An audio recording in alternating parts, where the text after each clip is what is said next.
মৃত্যু, যা থেকে পালানোর কোনো পথ নেই। কিন্তু একজন পাপিষ্ঠের কাছে এই মৃত্যু আসে এক বিভীষিকা হয়ে। যখন তার রূহ বের করার সময় হয়, তখন আসমান থেকে কালো কুৎসিত চেহারার ফেরেশতারা নেমে আসে। তাদের হাতে থাকে জাহান্নামের দুর্গন্ধযুক্ত চট বা রুমাল। দলিল সহিহ বুখারী ও সুনানে আহমদ। বাস্তবে বোঝার চেষ্টা করি। ভাবুন তো, আপনার শরীরের জীবন্ত চামড়া যদি একটি লোহার কাঁটাযুক্ত শিকল দিয়ে টেনে হিসড়ে ফেলা হয়, তবে কেমন লাগবে? পাপিষ্ঠের রূহ ঠিক এভাবেই টেনে বের করা হয়। মৃত্যুর ফেরেশতা যখন রূহটিকে শরীর থেকে টেনে বের করে আনে, তখন সেই রূহ থেকে মৃত পচা লাশের চেয়েও বেশি দুর্গন্ধ বের হয়। ফেরেশতারা তাকে নিয়ে আসমানের দিকে যায়। কিন্তু প্রথম আসমানের দরজায় পৌঁছাতেই তা সজোরে বন্ধ করে দেওয়া হয়। তখন আল্লাহ তাআলা ঘোষণা করেন, একে সিজ্জিনে নিয়ে যাও। দলিল সূরা আল আরাফ আয়াত নং 40। আর তাদের জন্য আকাশের দরজা উন্মুক্ত করা হবে না। কিন্তু আসল ভয় তো কেবল শুরু। জানেন কি, সেই রূহকে আসমান থেকে কিভাবে নিচে নিক্ষেপ করা হয়? দাফন করে যখন আত্মীয়রা চলে যায়, তখন সেই রূহ শুনতে পায় তাদের জুতার শব্দ। এরপর আসে সেই ভয়ঙ্কর দুই ফেরেশতা, মুনকার ও নাকির। তাদের গলার আওয়াজ বজ্রের মতো, চোখ যেন আগুনের শিখা। তারা তিনটি প্রশ্ন করবে। মান রব্বুক? 1. তোমার রব কে? মান দীনুকা? 2. তোমার দিন কি?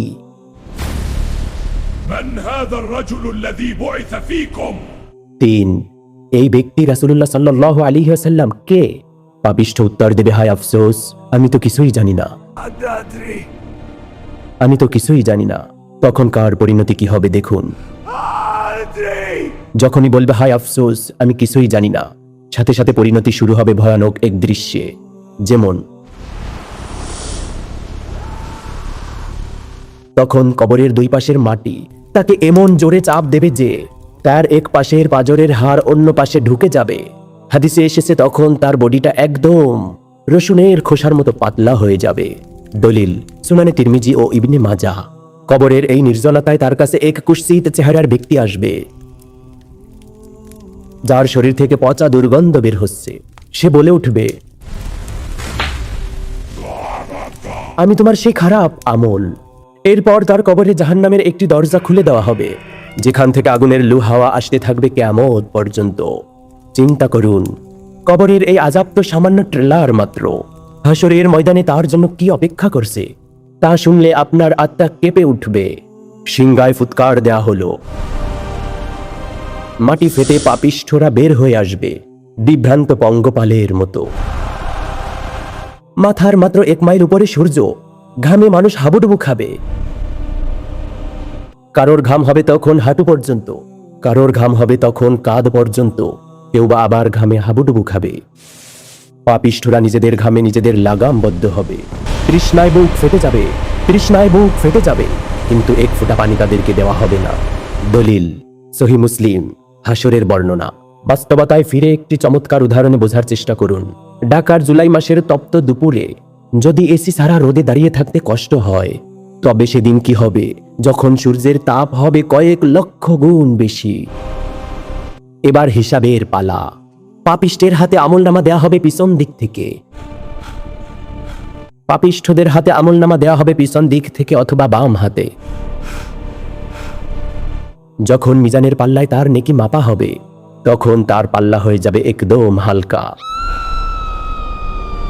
তার জীবনের প্রতিটি ছোট বড় পাপ আজ পাহাড়ের মতো সামনে দাঁড়িয়ে। সূরা আল হাক্কা আয়াত নং 25 থেকে 27। হিসাব তো শেষ। অন্ধকার ঘুটঘুটে রাস্তা, পুলসিরাত, যা চুলের চেয়েও সূক্ষ্ম আর তলোয়ারের চেয়ে ধারালো। মুমিনরা সেদিন বিদ্যুতের গতিতে পার হবে, কিন্তু পাপিষ্ঠ ব্যক্তি পা রাখতেই সে পিছলে পড়ে যাবে।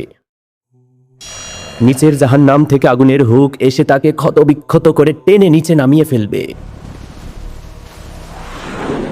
দলিল বুখারী ও মুসলিম। জাহান্নামের প্রবেশদ্বার।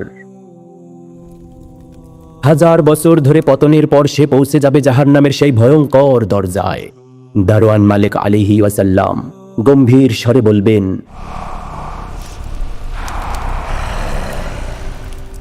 আলাম ইয়াতিকুম নাযীর, তোমাদের কাছে কি কোনো সতর্ককারী যায়নি?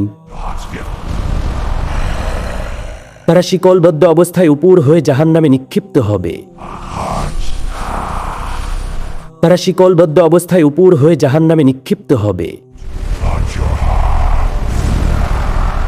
তাদের খাবার হবে কাঁটাযুক্ত ঝাক্কুম গাছ।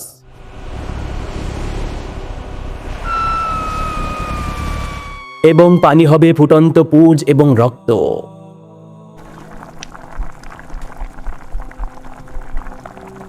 বাস্তব উদাহরণ, ফুটন্ত তেল শরীরের কোনো জায়গায় পড়লে আমরা চিৎকার করি,